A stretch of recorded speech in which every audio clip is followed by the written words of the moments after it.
For our final panel of the day, we are going to, I think, continue the discussion of some themes that came up in the previous panel on CRT in schools.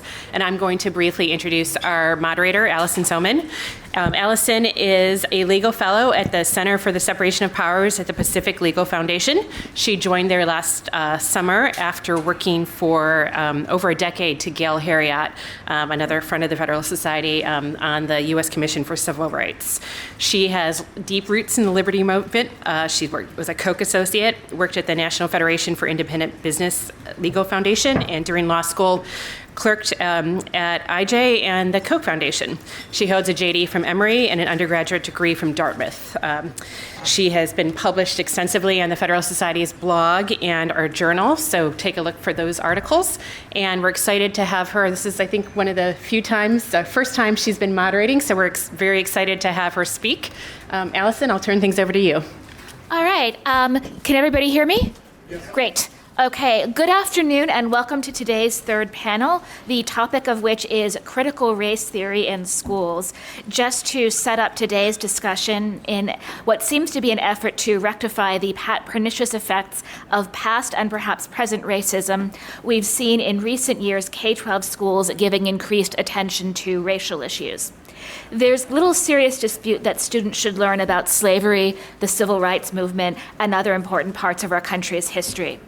But there's much more controversy about school diversity trainings that, at least according to some of their critics, unfairly stereotype or scapegoat people based on their race. Some have called these types of trainings critical race theory trainings, although the link between them and critical race theory as it is practiced in the academy is disputed, and I gather will be discussed by some of today's panelists. As an example of how this has taken off in the public imagination, the Biden administration has proposed, but later walked back, a federal rule that would have prioritized funding for school districts doing certain types of trainings in this vein, which was ultimately not adopted. Lawmakers in 16 different states have introduced or passed legislation this year seeking to limit the teaching of critical race theory within public institutions. Parents across the country have been pushing back against school boards and have filed some cases now in litigation. Among the questions that today's panel will explore, what is critical race theory? Should the education department prioritize its teaching and funding? Are states and localities within their rights in designing and limiting curricula and about what can and cannot be taught in public schools, or do laws that do so potentially violate the First Amendment? We have three panelists today to speak to these questions. The first is Dr. Christopher Brooks, professor of history at East Stroudsburg University, where he teaches several courses, including one on the history of political correctness and several on legal history. In addition to his work at ESU, he is also a founding member and vice president of the Harrisburg Lawyers chapter of our own Federalist Society. The second panelist today will be Joe Cohn, who is the legislative and policy director at FIRE, the Foundation for Individual Rights in Education. Before coming to FIRE, he had an extensive resume advocating for freedom of speech and other civil liberties at other organizations. Finally, last but not least, we'll hear from Taylor Meehan, who is counsel at Consovoy McCarthy, where she represents clients in all phases of litigation with a focus on constitutional litigation and appellate matters. And with that, Professor Brooks, please go ahead and begin your remarks. Good afternoon. Fewer and fewer Americans actually take issue with a complete telling of American history. And I'm tasked today with just kind of laying out how CRT evolved, and then in subsequent discussion we can get into the weeds as to application and all of that. So first, what is it? It is not an umbrella ideology of all things having to do with diversity and inclusion. For starters, critical race theory examines the matter of race, racism, and power with an aim to transforming those relationships. Unlike the incrementalism of the American civil rights movement, that I'm sure we're all a little bit more versed in, CRT theorists question the classical liberal order as a whole, thus the charges of illiberalism that you've probably read in the press.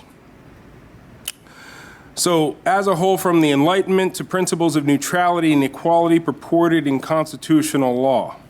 In short, CRT proponents would generally hold that our nation's legal system is systemically racist.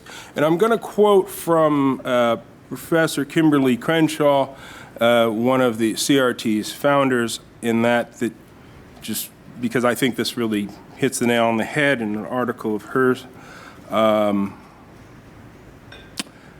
Actually, even better, I'll do one better. Actually, even better quote from Richard Delgado, who is the author of the introduction to critical race theory. From an article of his, quote, "Most racism is not a deviation. As a number of critical writers have been pointing out, racial subordination is an ordinary, quote, normal, end quote, feature of our social landscape. It is, quote unquote, normal science, the ordinary state of affairs, because racism is an ingrained feature of our cultural landscape. It looks ordinary and natural to everyone in that culture. It is, quote unquote, the way things are," in the words of Richard Delgado. So, again, how do we get there? So really, if you're going to look at a timeline, you start really with the critical theorists, moving on to the critical legal theorists, to critical race theory. That's pretty much your chronology. So, who are the critical theorists? Critical theory first appears in Germany around 1930 at the Institute for Social Research, aka the Frankfurt School. Little anecdotal here. I did my doctoral work in Germany. I was a research assistant, or actually an research associate at the Institute for Research on North America, and we were diagonally across the street from the Frankfurt School. I attended numerous colloquy with the researchers there. We could start name dropping. I'll save that, but you get the point. I've been familiar with this school of thought for the past 20 years. Critical theorists aim to emancipate humanity from slavery, virtual or literal, endeavoring to create a world which satisfies the needs of and powers of human beings by ideologically liberating them. In the words of one proponent, from systematic racist and capitalist ways.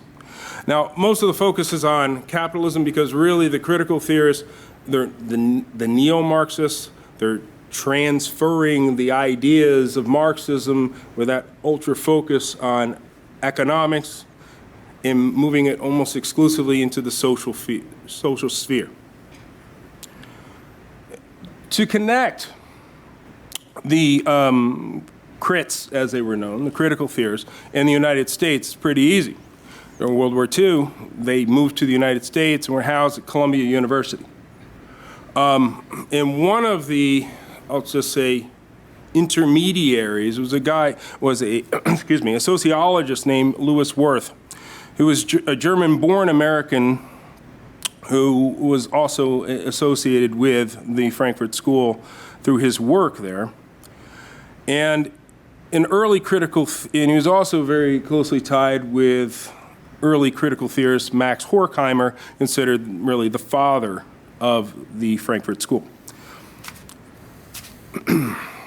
So Wirth once wrote, "A minority as a group was singled out by the others in the society in which they live for differential and unequal treatment due to physical or cultural characteristics." And he continued, "These minority groups regard themselves as objects of collective discrimination." Now notice the collective, and if you know anything about Marxism, collective. Wirth also claims that there was a societal minority where there's a societal minority, there's also a, quote, corresponding dominant group enjoying higher social status and greater privileges. This is largely based off of the writings of Gramsci, who was mentioned earlier in this program, who talks about hegemony, and maybe we can get into that later on. Then there is the critical theorist rejection of scientism, and this is an interesting bit too. And scientism is a belief that the usual inductive methods of natural sciences are the only way to yield true knowledge about man and society.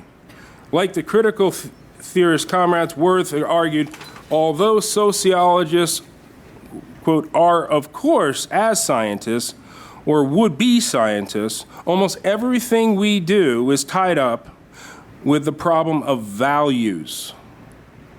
The problem of values. Think about that.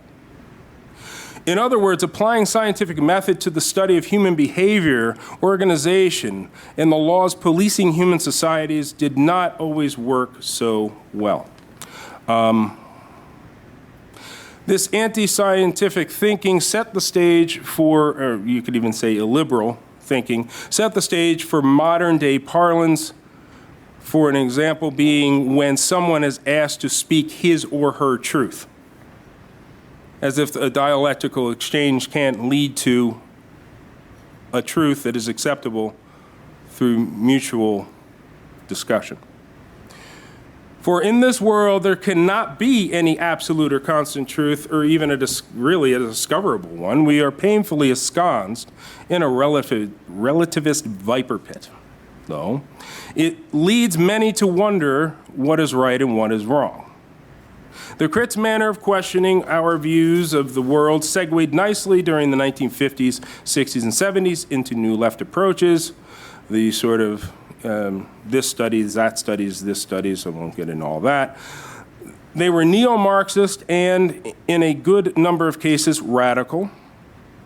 They not only questioned the authoritarian nature of the Soviet Union, which, during the Cold War one would expect, influenced by the writings of Worth and social scientists like C. Wright Mills, held that conflict theorist histories emerged from the intellectual tussling of critical theorists. With its start in the late 1970s, critical legal theory took the Crits, the critical theorists, to a new realm, the law. Critical legal theorists theorized that the Crits, or critical theorists, represented, in the words of Harvard Law CLT advocate Roberto Unger, quote, an instance of illusion passing into prejudice. An instance of illusion passing into prejudice. So CLT, critical legal theorists, aim to free the legal system from prevailing unjust hierarchies that were considered normal. The endeavor to delegitimize a legal system they saw as perpetuating an oppressive social order. So basically, these scholars looked at the law as inherently subjective, or certainly from a subjective perspective, and this came through the lens used to view history. This lens, as it were, finds its immediate origins in the writings of German philosopher Hans-Georg Gadamer. He is best known for studies in hermeneutics, a study of how we interpret things.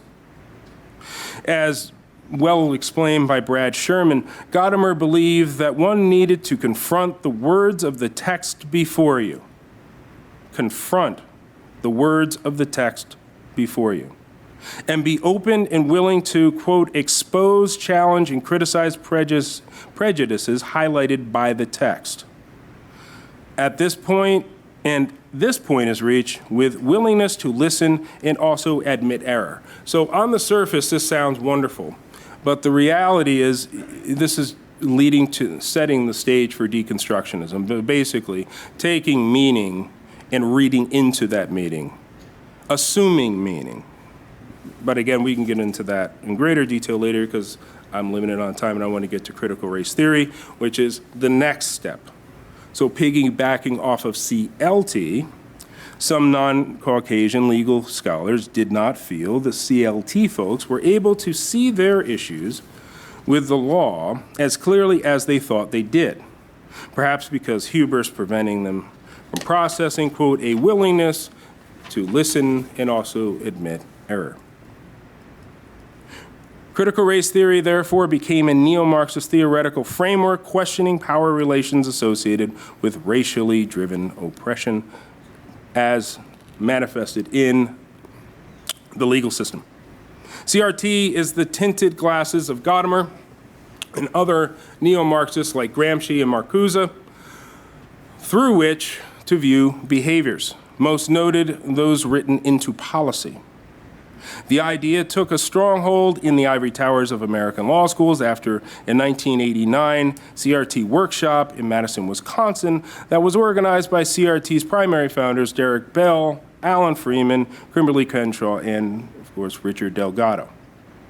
Insofar as this applies to this whole thing, this whole discussion applies to this panel, one about CRT in our K-12 schools, CRT as such is, I seriously doubt, taught in schools.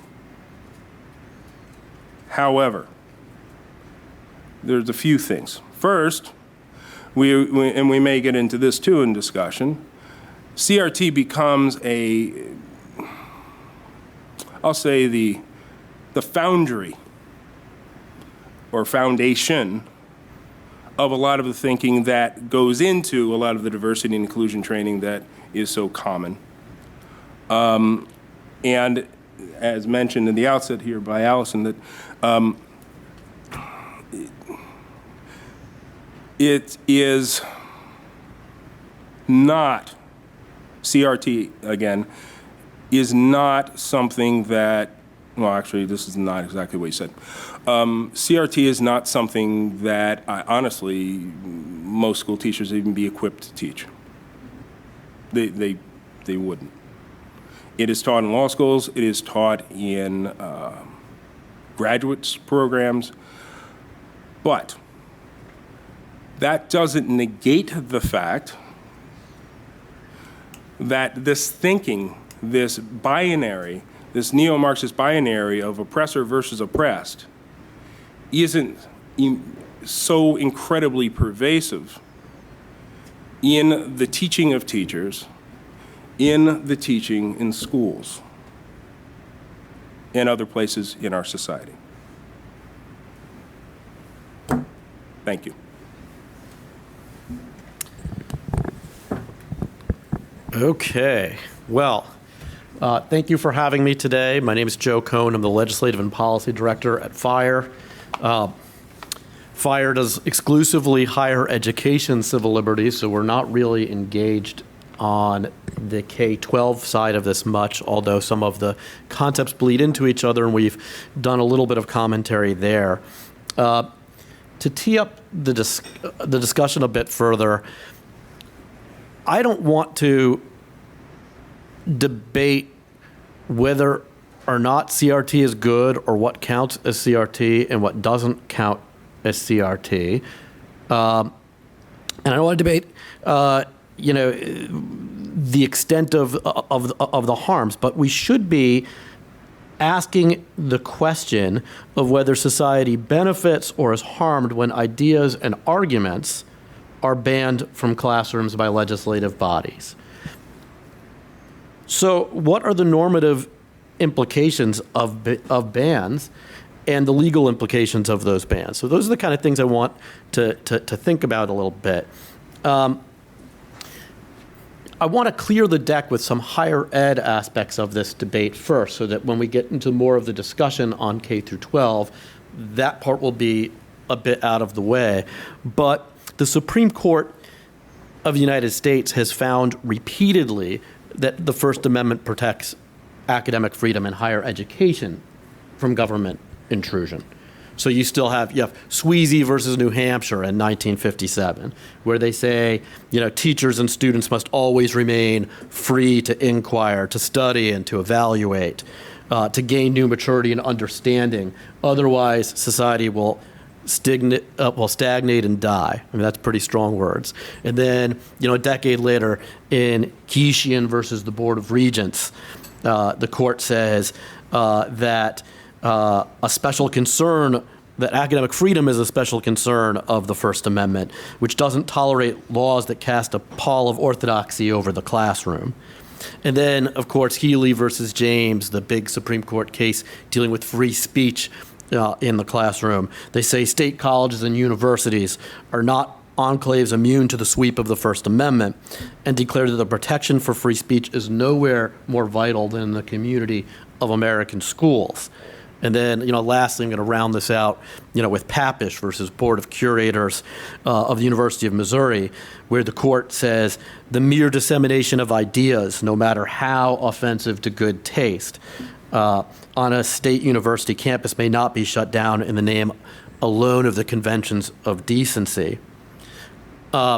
And I start the comments there because I want us to think about very bright line distinctions between higher ed, where there's an academic freedom concern, where professors aren't there to just impart knowledge, but also there to explore difficult questions from a variety of different angles and try to theorize about, different ways of thinking in the world. So it's not just about, transmitting what we know. It's sometimes about finding and seeking out new knowledge.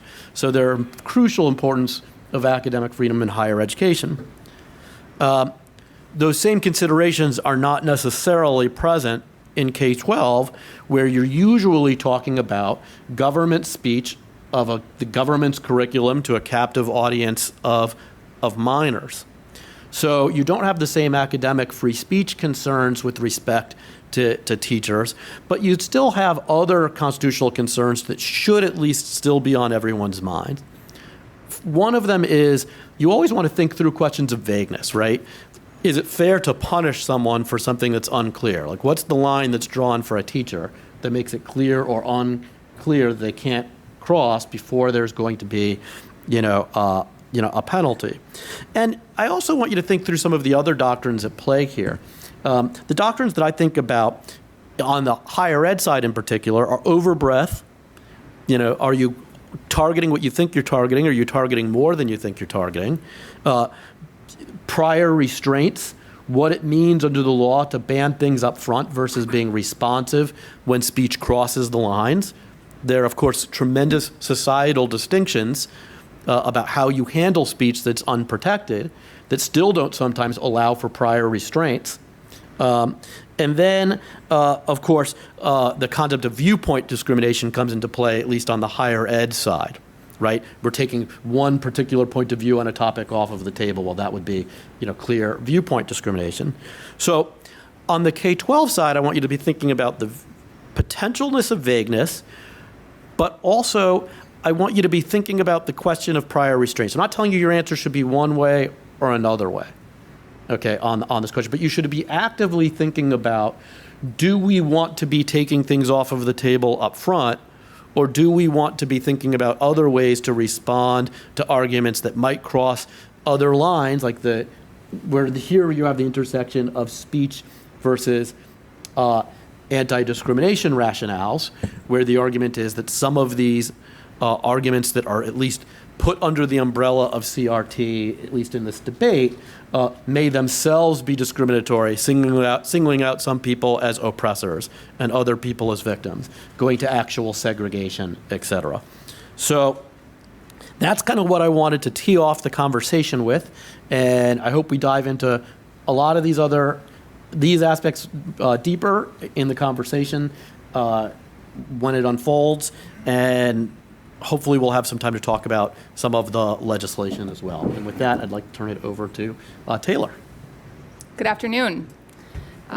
My name's Taylor Meehan, and as Allison mentioned, I'm a litigator. So I come at these issues, boots on the ground, in a courtroom, filing complaints, defending against complaints.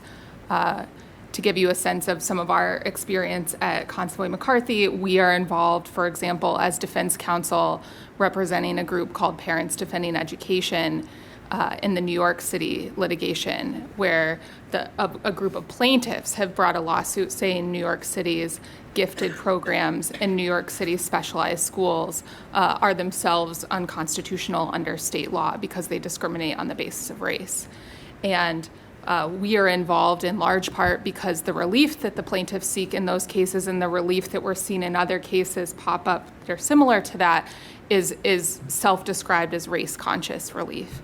And stepping in a litigation capacity, going back to these first principles of constitutional law, that you can't necessarily have race-conscious relief in a K-12 school to the extent your goal is to remove students of certain races from these programs. We are also constantly evaluating possible suits against school districts or against public actors, and in those suits, this is what makes this conversation interesting. It's not a lawsuit about CRT. It's a lawsuit about the manifestations of CRT in the K-12 schools. And in my experience doing this, I can tell you that litigation is one of the tools in the toolbox. It is something that is often proposed as an alternative to something like a CRT ban that you see in Tennessee and other states. But it's not the only tool. So first, I'll address what can be done with litigation, what we're seeing by different groups across the country, but also what are some of those other legislative tools, other policy-making tools that are in fact much more multidimensional than just a CRT ban.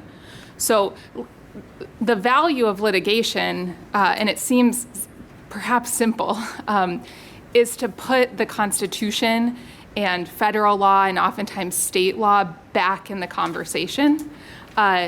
Schools and school administrators, some of whom are extremely well-intentioned, have forgotten that it's illegal, for example, to segregate students on the basis of race.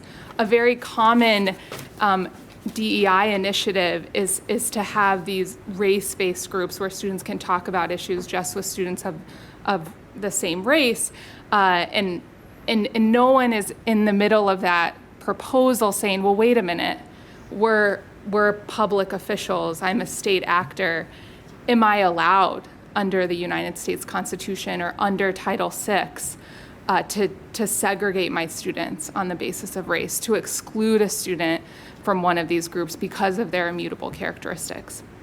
And so while litigation against one school, there's some public interest groups, for example, public interest law firms in Minnesota who have filed lawsuits related to this where it's only about one school in Minnesota, but those lawsuits then gain some national attention, and all of a sudden the conversation in schools not only in Minnesota but also elsewhere is changing, where hopefully someone just raises their hand and says, there are certain legal obligations here that are fundamentally at odds with the CRT foundry. And we can't tell a fifth grader, you aren't invited because of your race. So it seems simplistic, but I do think schools are savable in that way, where if we can just kind of go back to first principles with respect to the Equal Protection Clause and also the First Amendment, we see viewpoint discrimination with the parents I talk to every day and their students in a way that's just as alarming as what you see in higher ed, where a student will be told, well, you can't do this even though all the other students are doing that. Your ideas are too controversial. There's a suit in Minnesota right now. You can have a Black Lives Matter flag, but you can't have the thin blue line flag. Things like that. So these are the primary substantive areas of law that frankly leapfrog or orthogonal to what really is CRT, but they very much involve manifestations of CRT. And the main substantive categories of those are equal protection claims, like what I mentioned before. Along with that, if you receive federal funding, you have certain obligations under the Civil Rights Act and Title VI in particular, so as not to discriminate on the basis of race and not to create a hostile educational environment. There are First Amendment claims as well, not only viewpoint discrimination, but compelled speech claims, like what can you make a student say in a classroom? And then something I never thought I'd be saying many years ago is we're also seeing, and we've seen this in some of the COVID litigation as well, schools and COVID-related litigation, a rebirth of these early substantive due process clause cases, Meyer and Pierce, where the basic holding is a parent has a right to control the educational outcomes of their child, and you're seeing those cases pop up, Meyer and Pierce pop up more and more in some of these school-related cases where the school is no longer acting on behalf of or with the consent of the parent, but often at odds with the parent. So that's what litigation can do. But what litigation can't do is make school policy, right? And that's where you see two other important tools stepping in that I can't use in the courtroom. And those are state level policies that are often oversimplified as just a straight up CRT ban. You can't go into a classroom and tell one student they're an oppressor and one student they're a victim. You can't do that, CRT ban. But there's also other litigation tools, especially as I'm litigating these cases, that could be extremely useful at the state level, all of which have to do with transparency. So the state of play right now in many, many states is if you are a parent and you want to figure out what your student is learning, you can try to ask the school. Sometimes the school won't tell you. And so then you find yourself in the strange position as a parent of filing a Freedom of Information request, paying a fee of whatever the school tells you have to pay to then maybe figure out what your student is learning. It's an extraordinary situation when you compare it to, say, in Texas, they have a law where within 3 clicks you have to be able to identify a college syllabus for any Texas school. We could radically change the conversation, including what exactly are students learning. Like, part of the reason why there's this big fight about whether it's CRT or not CRT is we don't know.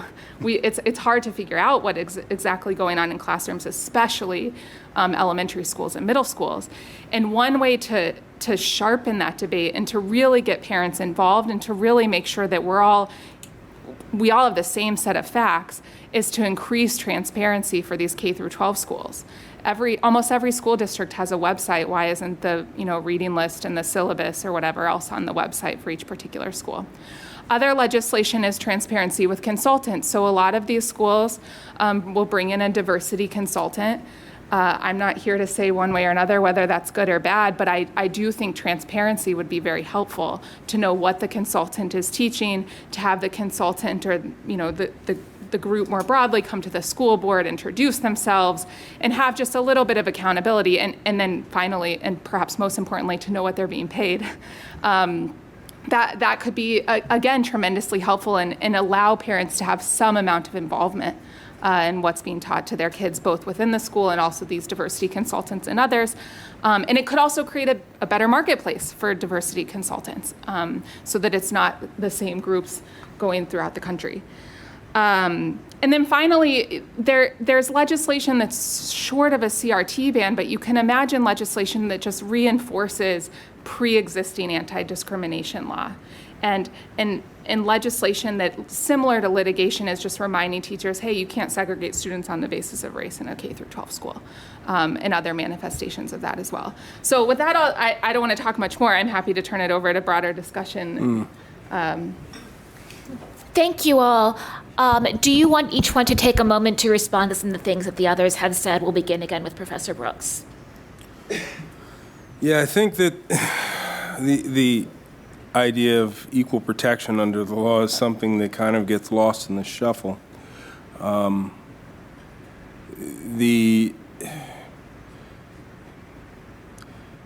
There's an old saying that a lot of you may be familiar with: the road to hell is paved with good intentions.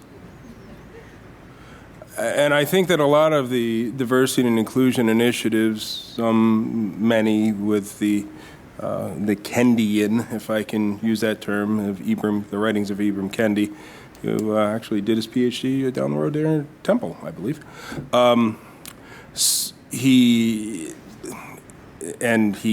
What did he argue? That CRT was, quote, fundamental to his ideology. I think that gets lost in the shuffle in the intent of correcting past wrong. But I think that, too, leads us to the discussion of equality versus equity, right? So equal opportunity versus, basic, with equity, we're almost looking for equal outcomes. And this over-focus on outcomes as opposed to opportunity and people developing the individual, be that a K through 12 student or even a university student, developing intellectually and otherwise. So that's all I wanted to quickly say. Joe? Well, there's a lot I have actually to say on this topic, and there's a lot that the comments from my co-panelists have said that's brought some ideas to my mind. Let me start with the notion of equality and equity and this intersection of anti-discrimination law. Make an observation or two.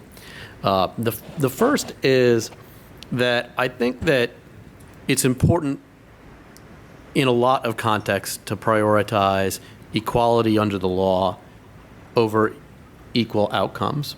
But I also think that there's a legitimate part of the political debate about when you're talking about distribution of resources and those kind of questions that aren't just about equal legal outcomes, asking a question to society and legislators, what is equitable? Like what would be the right way to do a tax system? How should we be funding schools, to make sure that we get better outcomes? That part of the conversation about equity, is one that's going to be with us regardless of however any one of us feels. That's the fundamental debate each and every year in every legislature, every time you debate a budget bill or an appropriation. So I think that the real distinction here is when you get into the classroom and you have teachers trying to teach about, how to get a more egalitarian society, and they shift into that equity model where you're not really talking about the resources, but talking about what rights should people have, and how should they, and how should we look through this lens of equality. And I think that Professor Brooks is right that there are enough examples of teachers that take the equity of view to an extreme.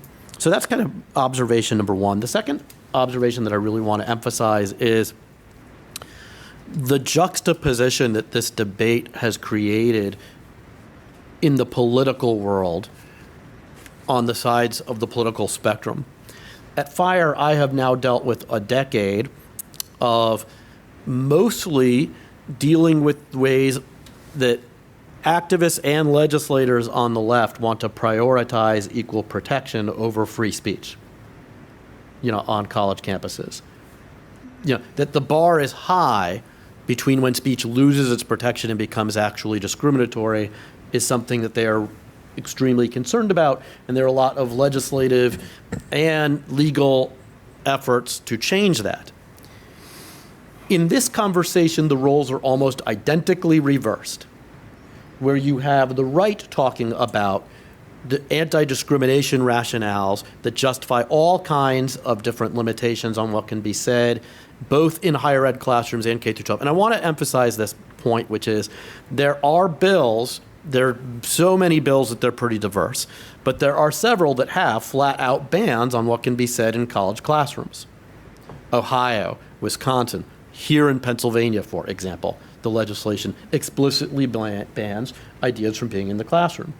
You have bills in Texas, Florida, Tennessee, Arkansas that have passed on the K-12 side, where again you don't have the free speech concerns, but you're still talking about prioritizing, taking ideas off of the table for an anti-discrimination rationale, just with the players just being reversed. So I think it's an interesting thing to think about how people stay and want to stay principled in this discussion in a way that makes sense, where we draw the distinctions in K through 12 and higher ed that we need to draw. And I think those are my preliminary observations. I'd like to turn it over to Taylor. Yeah, as Joe can predict, I have a lot of thoughts on his last point, which in my overarching thought is it's just much, much more complicated than that. I think the free speech issues facing K through 12th graders are themselves also the free speech issues are actually motivating some of what we see in the CRT bans and then everything that comes within that. They actually hold together quite well. I mean, imagine being a conservative 7th grader in a middle school nowadays, and you're constantly being taught not how to think, but what to think, and your views are just completely at odds with most of the views espoused in your classroom or by your classmates.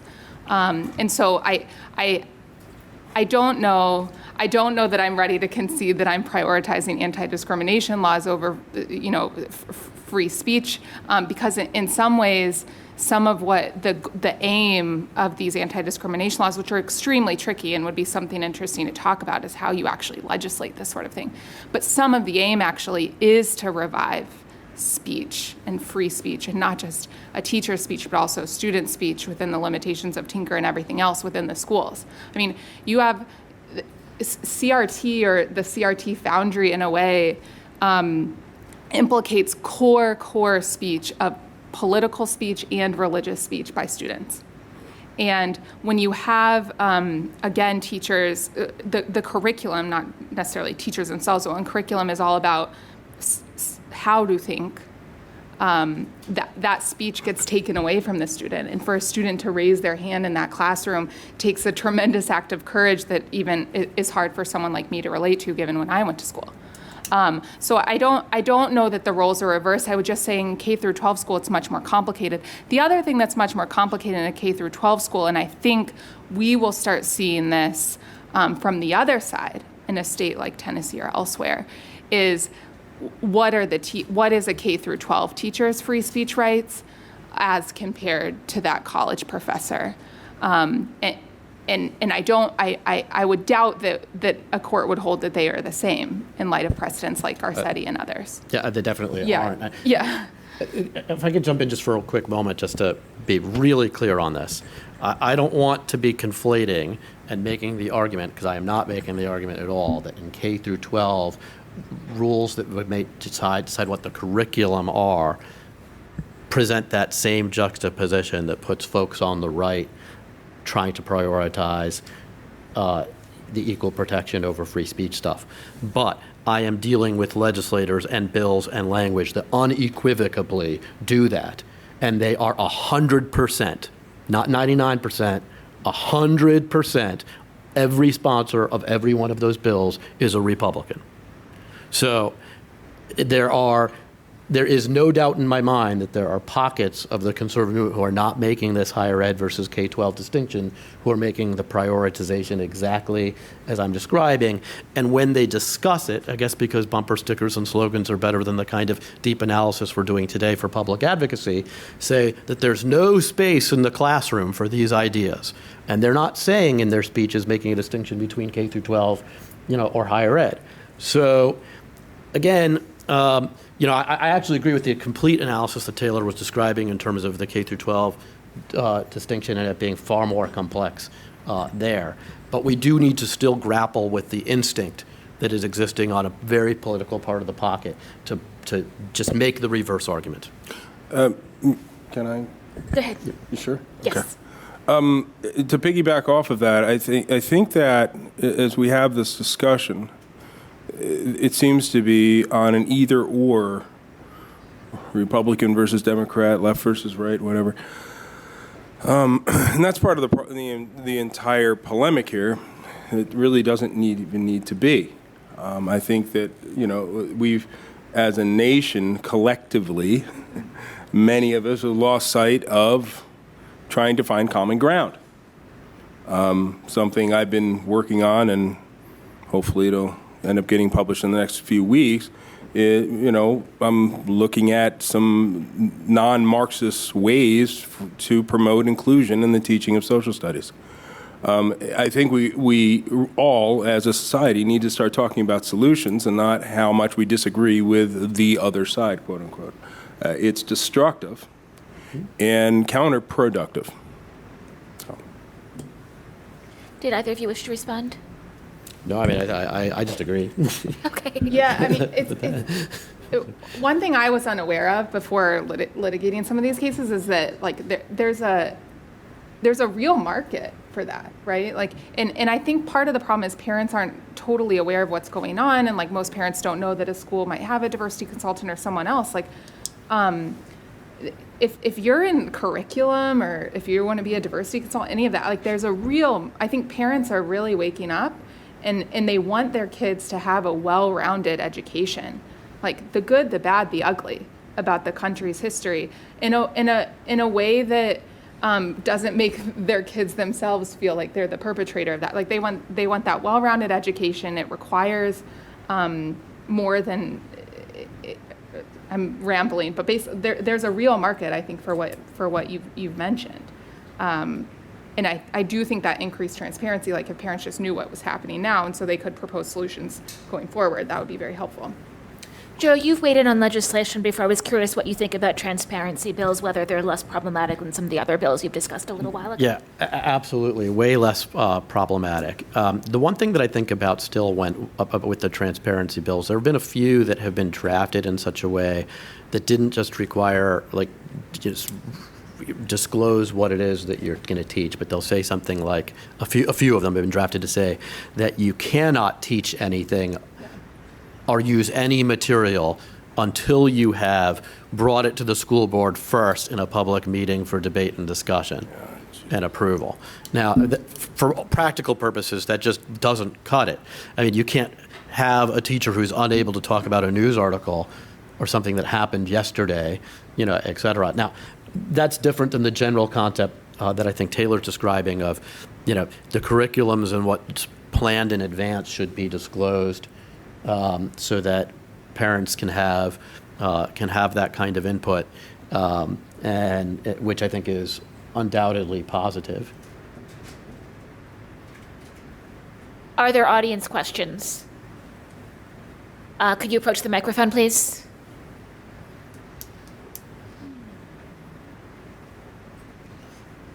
Yes. Is there anyone who has taken on the project of preparing model school transparency legislation? And if there's not, how can we help jumpstart that, or how can we help contribute to it?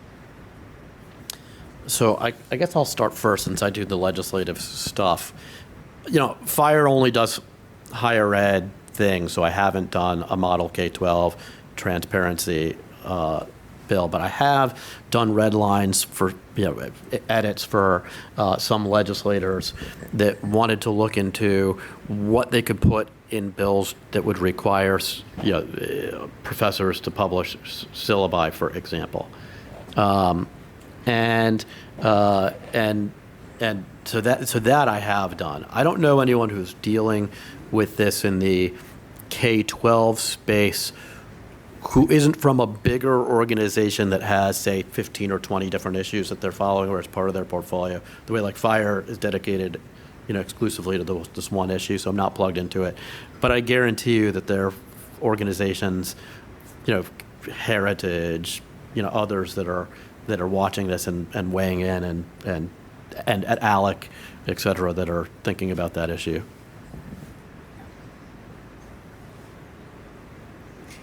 Go ahead.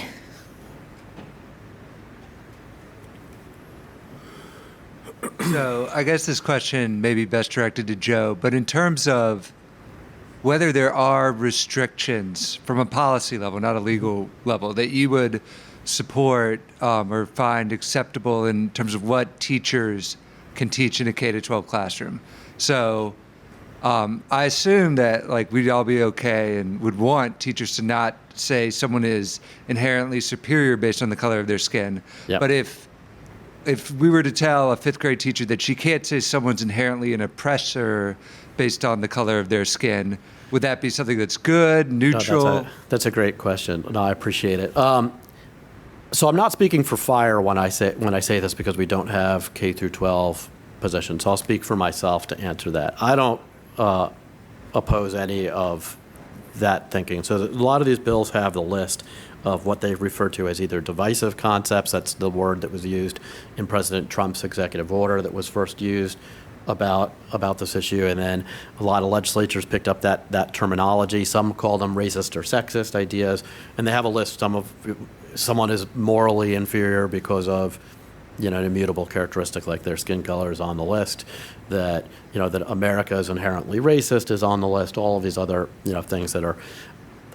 I found them pretty anodyne. Like most of the items on that list would be violations of Title VI if they were from a teacher to student, where there's that kind of power dynamic in K-12 anyway. What I would caution legislators, if there are any in the room here that are, that are thinking about the issue, is that you don't want to label things inherently by the legislature as racist or sexist, et cetera, even if you can legally take them off of the table with the exact same list. We don't historically label things racist or sexist in state legislatures, because what will happen here in Pennsylvania or what will happen in California or in Arkansas or Alabama is going to wildly differ.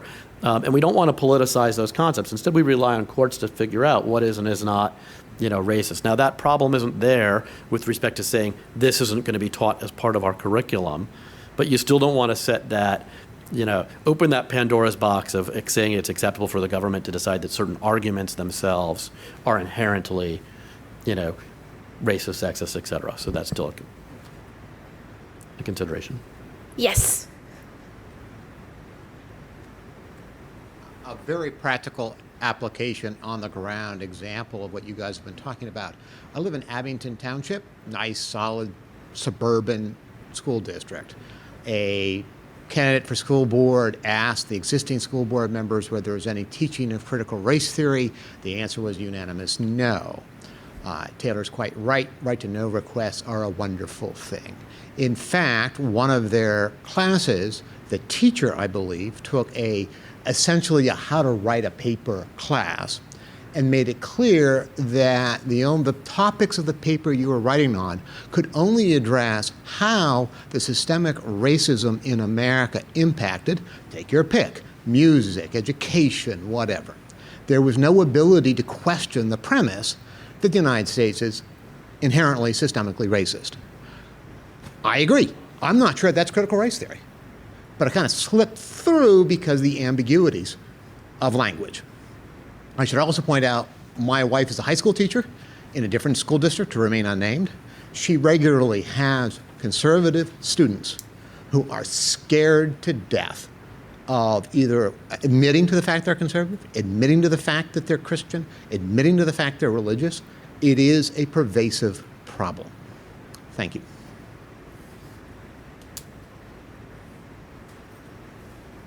Did anyone want to respond? I don't know if this is responsive or just more similar thoughts, which is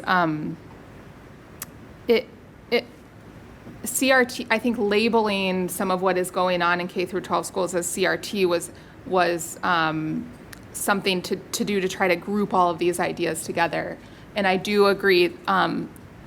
That's why most litigation isn't putting CRT on trial, because it's just too hard to pin down when you're talking about a 5th grade classroom or even a 12th grade classroom.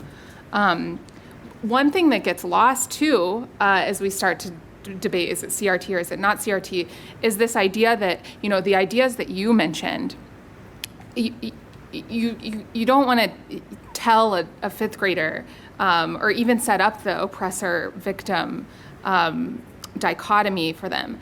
But in a high school classroom, you almost hope that everyone's got the foundation from elementary school and middle school, right? Where high school classrooms, you probably want you actually want people asking questions about it and be able to talk openly about it.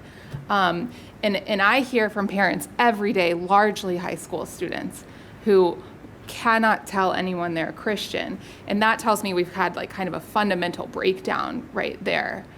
If I get to high school and I'm a 12th grader and I feel like I can't say out loud these sort of things that are at the core of my identity, let alone have an attempt to have an adult discussion about it, we've really lost the plot in terms of public education and frankly even private education in large parts of the country. Yes. So this question is directed to Professor Brooks. You mentioned how critical race theory has this underpinnings in the Marxist ideology of class struggle, and I was wondering how that is applied in a K-12 environment, and how your proposal to teach some of the history of our country without implicating this sort of issue of this sort of ideology of class struggle would be done. All right. I obviously can't speak for every school district in this state, let alone the whole country. The school district in which my children are, quite frankly, I think they're doing fairly well and trying to bridge divides to the best of their ability based on what I've seen so far. But as far as, I guess you're kind of asking what kind of solutions, right? Something I touched on in an article I wrote for Real Clear, and I'm working on another one for them now, is it touches on the African diaspora and the teaching of the African diaspora and weaving it into the teaching of American history. When we talk about the diaspora, I'll keep this as brief as possible, you're talking about groups that dispersed to other parts of the world. The terms first applied to Jewish diaspora and then later on to other groups of people. And I think that well, I don't think, but this is how that works. It's basically a group of people come from place A, and for whatever reason, for good, bad, or ugly reasons, are moved or moved to place B. What cultural norms, practices do they bring to that new place? And I think that is an honest approach that allows people to draw their own conclusions based on the facts, as opposed to me saying, to somebody who is, of French American origin, you're an oppressor. I guess one could say I'm anti-Marxist and recognize that there is a problem with respect to race in this country. There has been for hundreds of years, but to argue that it is the only problem, the most important problem, I don't know. But that's just my personal opinion. But I guess to boil it down to its true essence, it's a question of how, not if. How do we address the problem, not if we address the problem. The problem's there. And if we watch the pundits, there is a problem, and it's everything. There isn't a problem. You're imagining it. There is one. It's real. I mean, all you have to do is listen to somebody like pull out of the hat, well, multitude of people, Senator Tim Scott, who was pretty candid when he was talking about the crime bill, about, having been basically cited for impersonating a congressman while wearing his pin. So, is racism real? Absolutely it is. But is the cure-all, lining up kids back to back and saying, take one step forward if you fill in the blank? I'm not convinced that that's a sound solution. I think that teaching and this is really what I'm proposing is really looking at things through a very different lens. I would call it true inclusion or a roadmap to true inclusion, but it's going to take a lot of legwork, a lot of reading, and a very different approach to history, the writing of history, because as you know, the majority of people who go on to teach social studies in, say junior high school, they major, I'd say over 90% of them major in history. So we historians have a little work to do if the desire's even there, which is a whole nother question. Yes.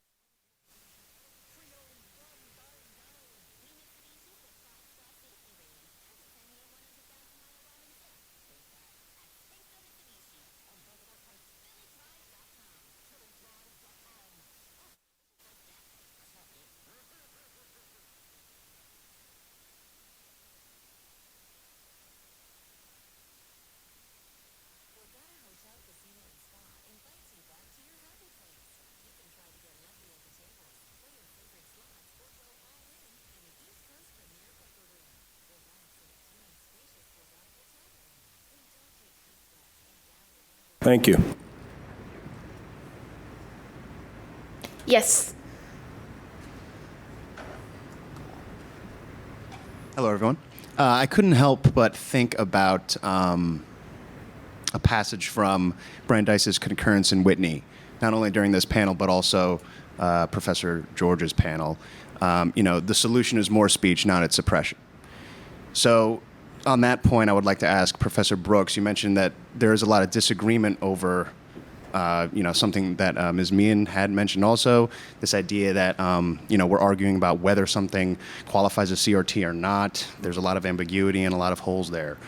So in light of a lot of the banning legislation that Mr. Cohn had brought up, have you seen anything that would require almost a countervailing consideration in a classroom where something that is CRT inspired is being taught? So something that would compel more speech, basically, is what I'm saying, as opposed to a ban on specific speech. And whether, and Ms. Meehan, this is like a follow-up, are there any compelled speech issues under the First Amendment with that solution? Could I ask you to stay at the microphone for just 1 minute, because I just want to clarify, to make sure I understood the question. So you're asking if like me or other panelists have any knowledge of CRT-inspired programs. If you could repeat that. I'm not sure totally not CRT-inspired programs. Legislative attempts to require school teachers to address countervailing considerations, regardless of whether or not those CRT considerations are present in the room. So like a more speech kind of thing. That's probably an ideal question for me, because I comb through all this stuff all the time. Yeah. So a North Carolina bill that was vetoed by the governor included provisions that instead of the bans required, that certain aspects of race be taught, and it described it in just more positive terms. Mm-hmm. And I think that that's really kind of what you're asking about is, what about just bills that describe what you want the curriculum to look like, and setting a curriculum that has really, stuff that's more unifying in the way that it addresses this topic. And certainly that's a model that could be used. I think the Texas bill that was enacted on the K-12 side included some provisions listing specific things that they wanted included in the curriculum as well. I think where you deal with a compelled speech problem is not in a curriculum that you set, but really thinking this through the lens, and Taylor can expand on this further, about what a student's rights are in the classroom, and can they be compelled to agree? And the answer is that they can't be compelled to agree with a particular point of view. We've seen bills in 2 states that dealt specifically with that question. Actually, 1 state, Idaho. Idaho prohibited compelling people to personally adhere, agree, affirm particular points of view. I had a little bit of a beef with some of the grammar of the sentence it used, because I want to make sure that law schools, for example, can still require people to engage in devil's advocacy. Right. Yeah. Prevent people to advocate. But the sentiment of what it was trying to do is a better model. Cool. Thank you.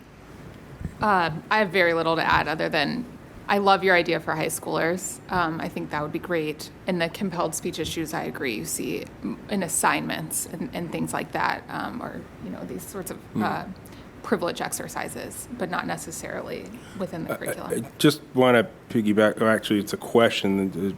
If I can ask a follow-up based off of this. So, do you think it'd even be plausible to build into legislation, or for legislators to consider defining race and or racism, because really that seems to be a big problem. Because quite frankly, if most people, and we'll say white people for lack of a better expression, will define it by biological means, where the CRT folks, well, just to generalize, are looking at it more from a phenomenological, sociological perspective and power struggles.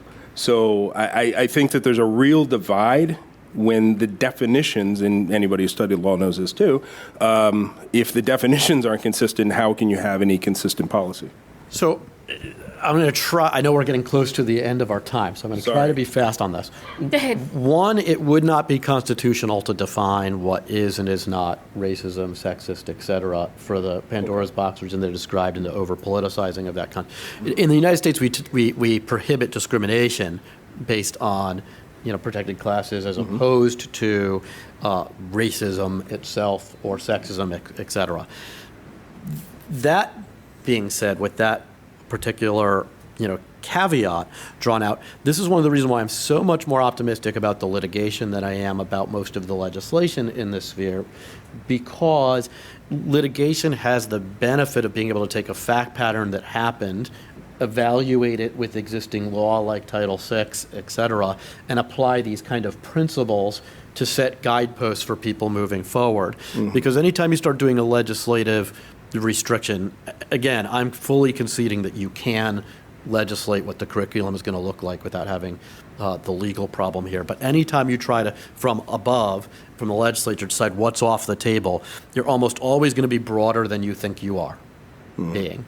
You're almost always, no matter how precise you try to be, your result is almost always going to be a little bit broader than you thought you were with the most of care. I see that all of the time, in a lot of different contexts. So just in short, because I know somebody else wants to get in a question, but so the only way to really do that would be to legislate, to achieve some sort of consensus on definition. That would be the job of the judiciary, not of the legislature. Yeah. Okay. So that's what I thought, but I wasn't clear. Thank you. Go ahead.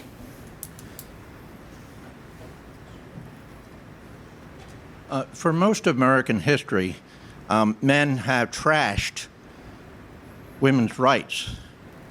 They couldn't vote. They were disenfranchised in a variety of ways. They couldn't get into university. They couldn't become doctors. They couldn't become lawyers. All sorts of ways. We manifoldly, as men, discriminated against women. I guess the big question I have right now is our country unable to address this as an adult issue for adults to talk about and adults to deal with? Because we made a lot of progress with women after we really trashed them of all races. Didn't matter what their race was, they got trashed.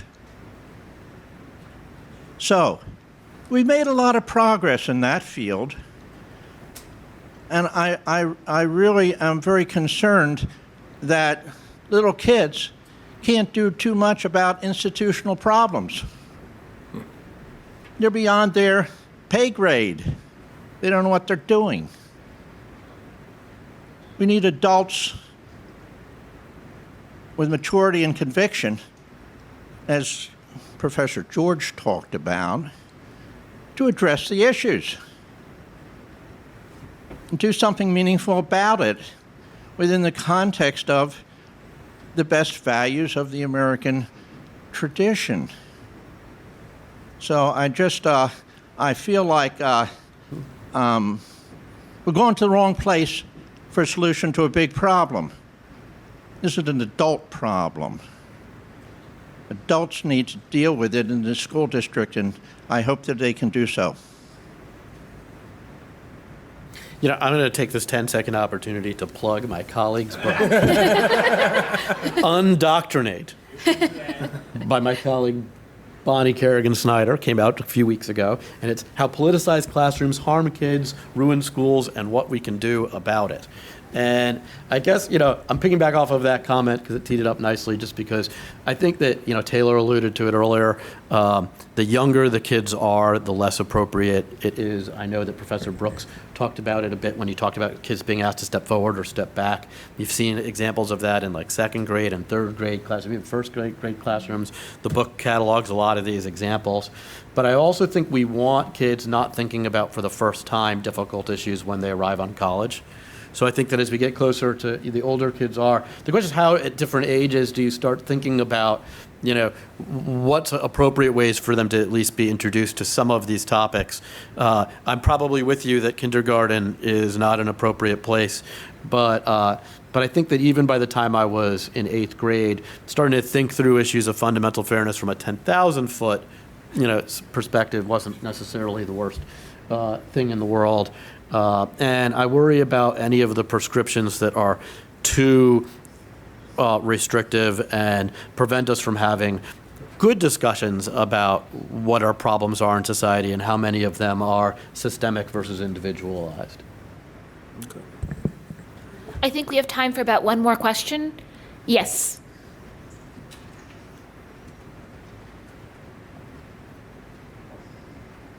This is initially directed to the professor. Out of curiosity, I may be butchering the theory, so I wanted to get some clarification from you.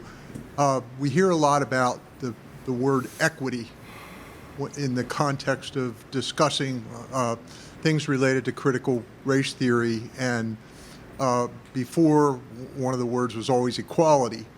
I wondered what the theoretical derivation of equity as it's applied in the CRT area might be, based on your research and your experience starting in Frankfurt and moving on to what you've done since then, and also who decides what is equitable as compared to equality, which is a somewhat more objective kind of measure?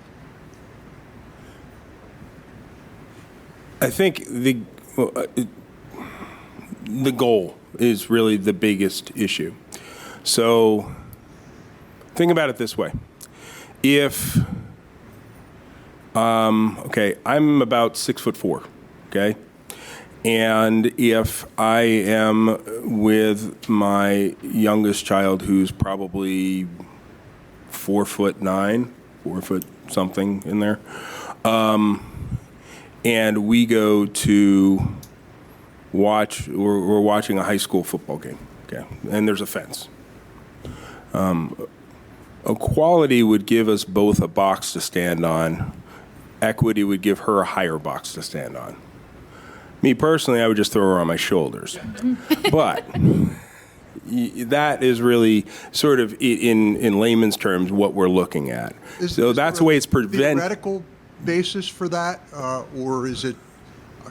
My concern is always when you hear that word, that you're having whoever the group in power is make a decision as to what they think. And that was the second part of your question. Okay. Like, who makes the decision? And that goes to the argument of Gramsci. It's always the hegemony. Whoever's in control makes the decision. The victor writes history. All of these things. I don't think that's changed, and I think that human beings, as social, self-interested beings, how we change that. I mean, that's just humanity. So let me give you a concrete legal kind of example to kind of hit a little of this home. So you have this debate that's been going on for 20 years. Disparate sentencing, over crack cocaine versus other forms of cocaine and other drugs, where there's a tremendous disparate impact. The law equally applies to anyone, regardless of your skin color. So if you're looking at it from a straight equality perspective, there is nothing to see here. There's no problem at all. But if you're looking from an equity perspective, you have different populations doing different drugs, and it's the people who are people of color who are using the type of drugs disproportionately that have many, many, many longer sentences. So I think when you start at the critical legal theory perspective, the question is that equitable, is that fair, and is that good? So I think the reason why I use that example is because there are plenty of other contexts we could come up with where using the equitable lens is really anything but, because it's about outcome driven exclusively, without taking in any of the other factors that may be causing the disparate outcomes that might be more justifiable. So the reason why I frame it in this light is because I urge all of us who are here, and we're all heavy thinkers. We're trying to engage seriously in these issues. So I want to dissuade anyone from saying you're always in right when you're talking about equality versus the equity side, or vice versa. I would be giving the same message to people on the other side, of the political spectrum who are saying we should always be looking at this through the equity lens because equality is insufficient. Well, no. Sometimes it's appropriate to look through one, and other times it's important to look at it through the other lens. Thank you. Thank you both. I appreciate it. I agree. Does anyone have any concluding thoughts as we wrap up the panel? We covered it. All right. Thank you so much, too. I really enjoyed this panel.